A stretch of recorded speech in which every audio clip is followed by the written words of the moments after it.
Hi guys, and welcome back. So I decided to do my vlog on what was it like growing up with mental illness, and hopefully you guys enjoy this video and it's helpful to somebody. If you are a youth or even an adult suffering from mental illness and you feel like you need somebody to talk to, please feel free to contact me.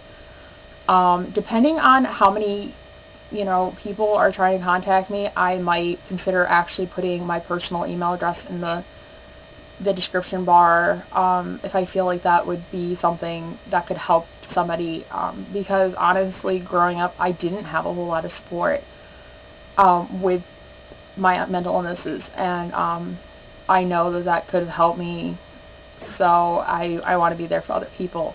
So if you do feel like you need anybody to talk to, or if you have any questions, or just assurance that you're normal, feel free to contact me either in the comment section or through YouTube. And I am considering, and I might actually, I think I'm going to go ahead and put my email address in the down bar, so that if you do need to contact me with any questions or concerns, that you can do that. Yeah. So let's just go ahead and get into it. From the earliest age that I can remember, I've always been different.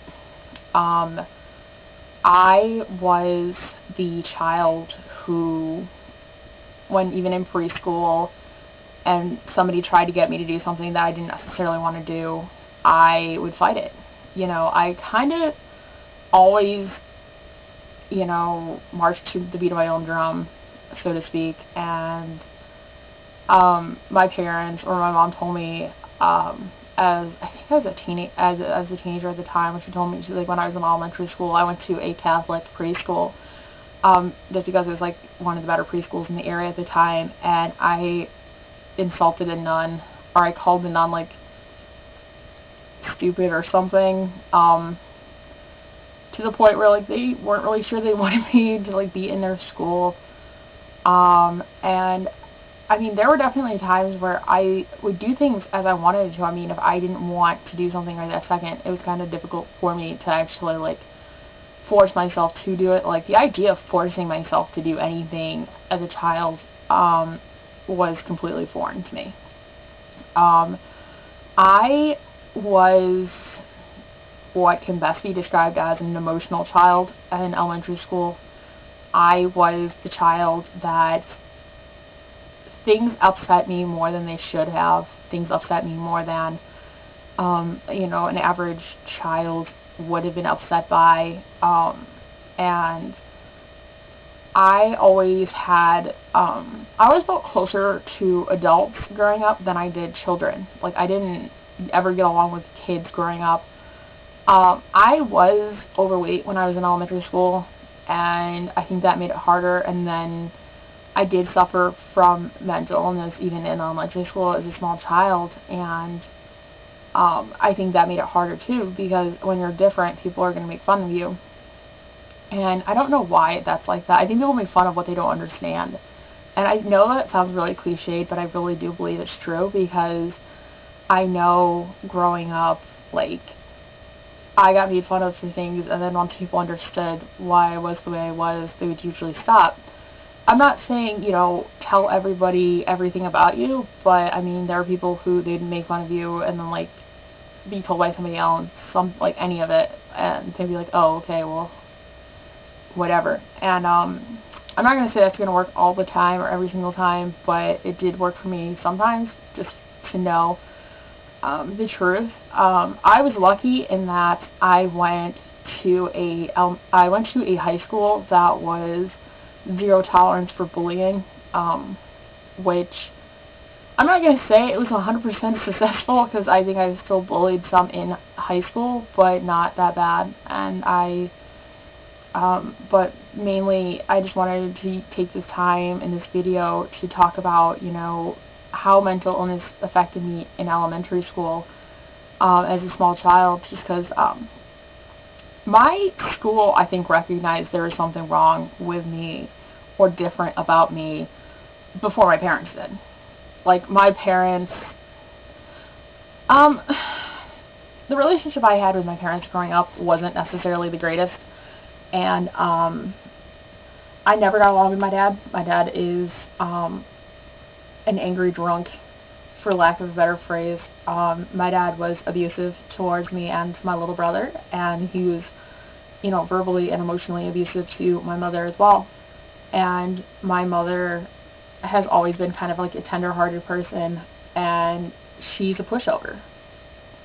Like, she's a pushover. Like, if you say, like, you ask her if, she can give you a ride somewhere, for example, and I mean, that sounds really, really petty, and, she might not want to do it, and she'll say, I don't really feel like doing it right this second, like, the first time you say it, but I'm like, well, she's like, I need a ride to the store, or whatever, and usually by the second or third time you tell her you need a ride, or whatever, she'll break down and she'll do it, and she does it to kind of get you to be quiet, I guess, but my dad knew that if he yelled at my mom, he could make her cry.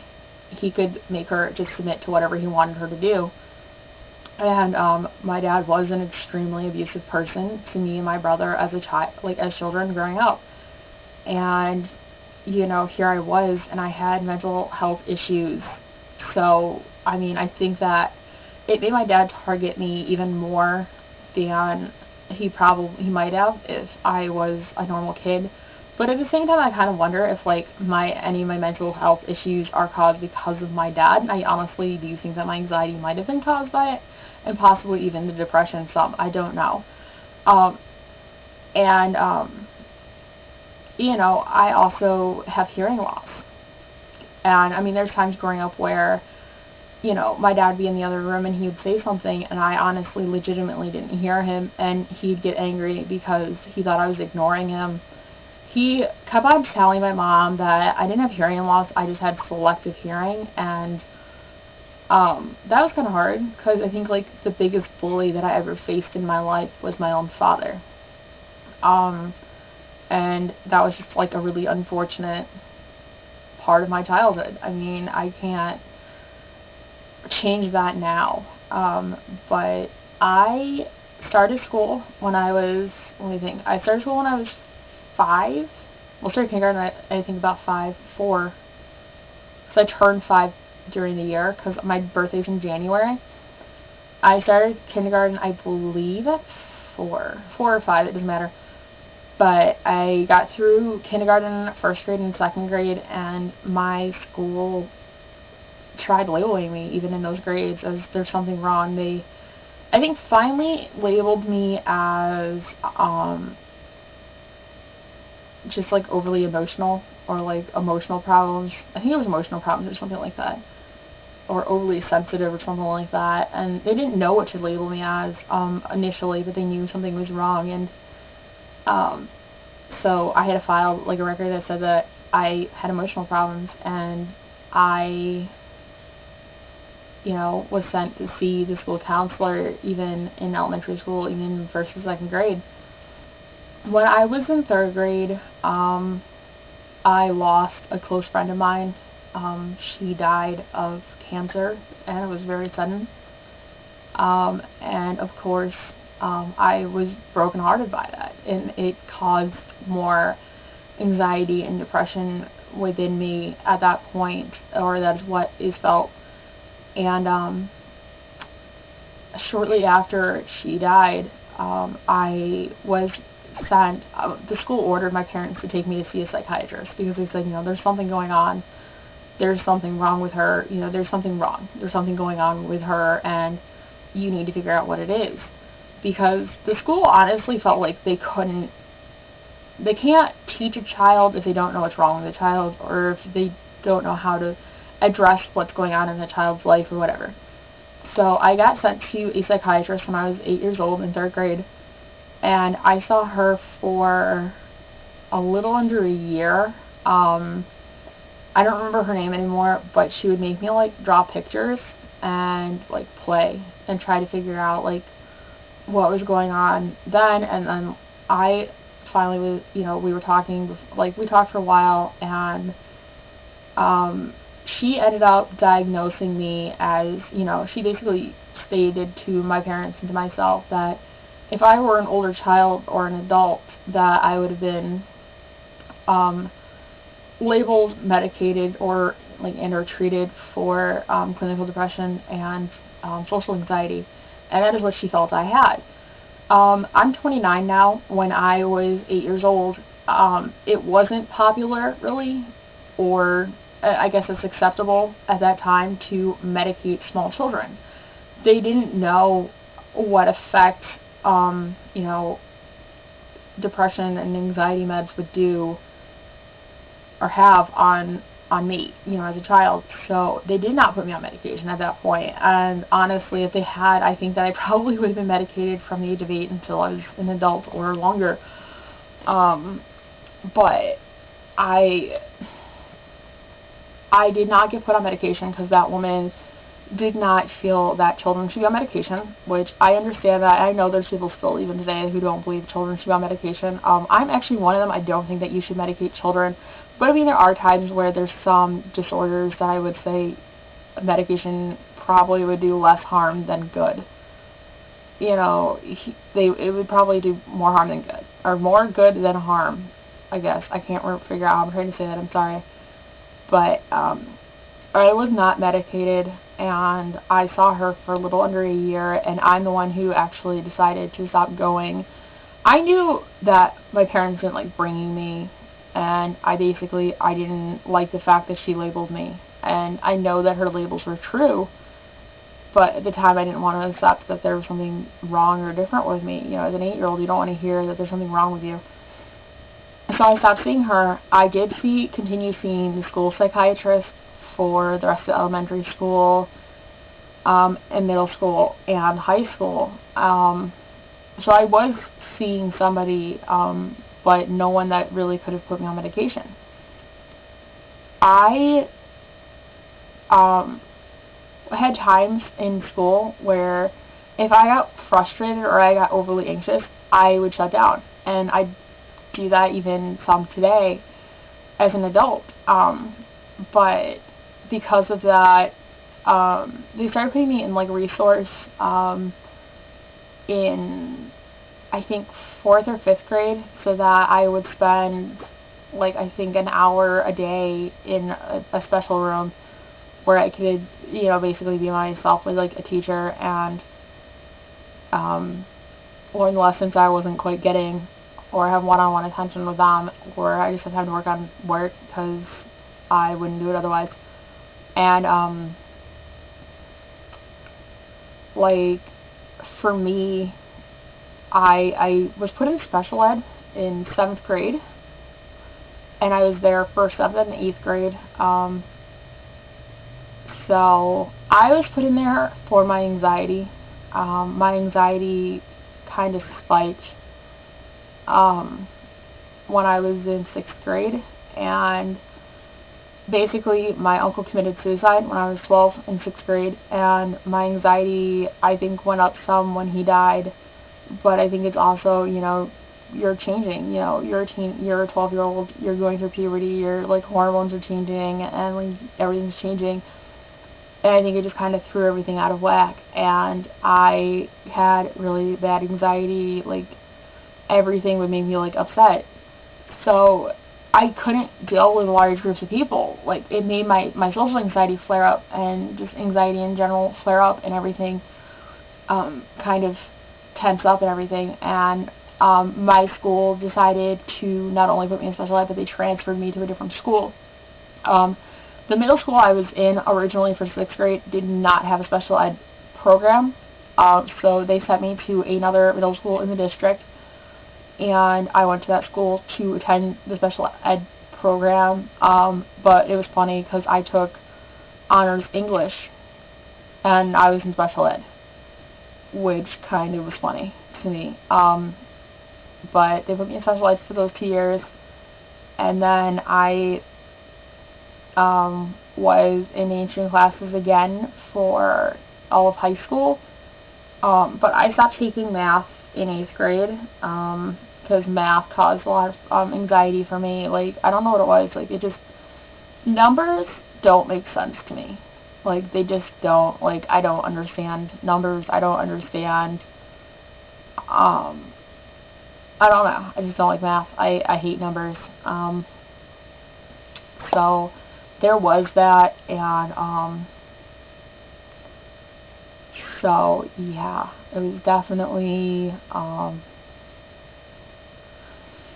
don't know. It was crazy, but I was grateful that like my school allowed me to just not take math because I did I mean it helped me emotionally and mentally at the time. Now it's like I'm an adult and I did go through college, and my college did require us to take a college math class, and I actually did take one semester of college math for my graduation requirement, and I ended up getting a B in that class. Mind you, I had to work my butt off in order to get the B. Like, I read the textbook twice. I would spend 2 hours doing homework where maybe it would only take a half an hour for other people. And I would spend so much time studying, and I worked really, really hard in that class, and I got a B. So I actually passed, and I didn't need to retake it, which was really cool. So, I mean, I guess it proved to me that, like, if I worked hard, I could do it, but it took a lot of work, and it's just not something that I would want to do on, like, a regular basis. But, yeah, I mean, I did survive school. I am going to do another vlog of, you know, the worst of my mental illness, probably in the next coming days. I'm probably going to do a Christmas vlog first, like a holiday vlog, because I kind of just want to put like a happier vlog somewhere in here. I don't want to have like multiple vlogs in a row of just being really depressing. So I guess I'm just going to leave that. I don't know. I don't know if I want to discuss like high school anxiety.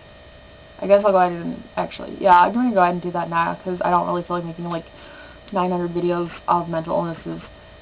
When I was in, I want to say, it wasn't really 9th grade. 9th grade I had some issues, and I will go into them in another video because that was actually some of the worst of my anxiety and like mental illnesses.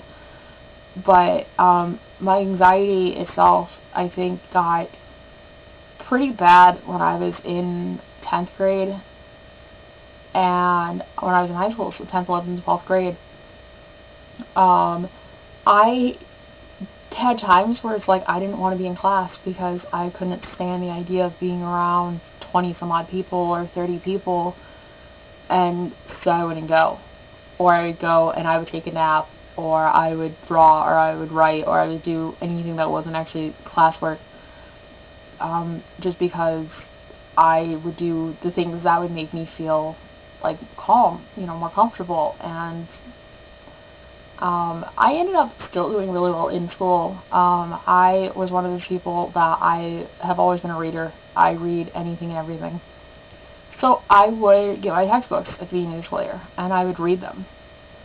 And I would take notes in class, frequently, just because writing would keep me calm. So it was like, well, taking notes kind of served me well in that sense. So I would take lots of notes, and so even when I wasn't really paying attention, I knew enough information that I could take tests and I could get A's on them. I could write papers really, really well, which drove my teachers nuts because they knew I would wait until like the day before it was due to even start it. And I would go home from school and I would write the entire paper, hand it in the next day, and I'd get an A on it. And I wasn't really even trying, and it drove them nuts. But yeah, it was funny because in 5th grade, I was tested for just different levels, like my level of on different academic subjects, just because my school needed to know where I really felt and to what needed more attention. And they found out that I had a college level reading and writing and vocabulary level when I was 10. I was like 10 or 11, and I could read and write as if I were in college or graduated college, and it struck them as really odd, because I was seriously really, really good in English. But I mean, in history. I was good at English and history, and then it's like anything else was like meh. I didn't care about it, and I think it was like honestly I just didn't care about the subject. So like if I didn't care about it, I didn't want to do it, and that unfortunately held for all of elementary school, middle school, and high school. I did graduate, and I did do all right in school. I feel bad for the teachers that I had just because they had to deal with like my mental health issues, and they really didn't have my parents helping them in any way because my parents didn't care. My parents were just like, yeah, there's nothing wrong with her, just ignore it. And that was my dad's theory in life, just ignore it. And so I do feel bad about that, but I guess it is what it is. And now I'm an adult, and I have held down jobs since I was 16. I went to high school, graduated high school, went to college, graduated college. I have a social life. I have friends. I am dating a wonderful man that I met through church. I go to church every week. I work with children in the Sunday school program. So, I mean, there are, yes, I suffer from mental illness, but mental illness is not necessarily who I am. It doesn't necessarily just define me completely. So, I do hope to do vlogs in the future that do show happier sides to me and, I guess, more normal sides to me. And not just kind of the negatives or, things that might have a stigma to them.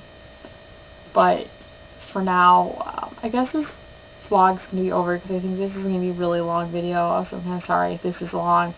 If you have any requests, though, for future topics for vlogs or what you would like to see me speak about in a vlog, please just post that in the comments, and I will read your suggestions, and I will try to do those. And also, please, if you do need anybody to talk to, feel free to contact me. I am online frequently, and I will get back to you as soon as I can. Alright, thank you. Bye.